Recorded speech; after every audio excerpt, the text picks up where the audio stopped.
I don't really think so. I mean, it could occur, and sometimes it probably does occur, but I think we hear a whole lot more about it in the abstract than actually exists.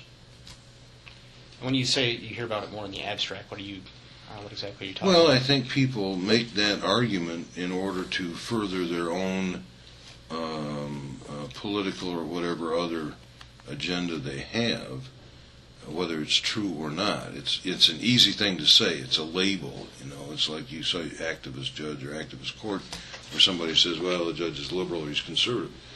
What does that mean in the context of the law? If you're deciding an automobile wreck, how does liberal or conservative fit in there? I don't get it at all. They're not legal terms. They're political terms, and they're kind of buzzwords, you know, and I object to them, frankly, being used like that.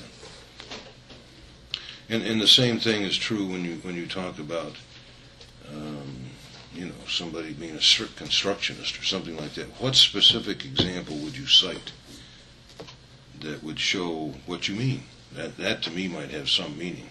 Then we could have a debate about it. But just to throw something like that out there, all that is a buzzword for people who, when they hear that, say, "Oh yeah, I know you're one of my guys." Yeah.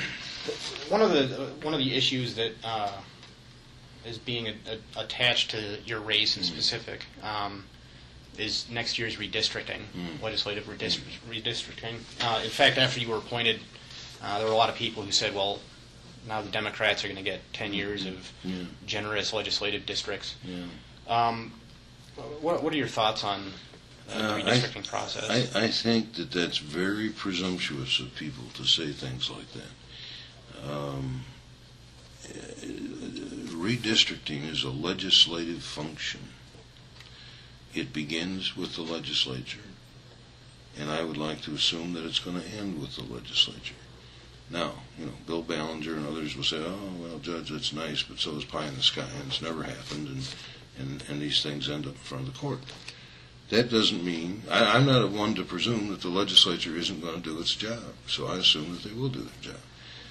And I rather look at the fact that, like in the last legislative session, when we've had a lot of trouble and gridlock, the freshmen on both sides of the aisle said, "Wait a minute, we've got to stop all this. We've got to get something done." Now, they weren't able to prevail, but going back now for their second term with a new group of people who are presumably being elected because they're tired of the gridlock, want to get things done, we may have a legislature that would actually do the job of redistricting.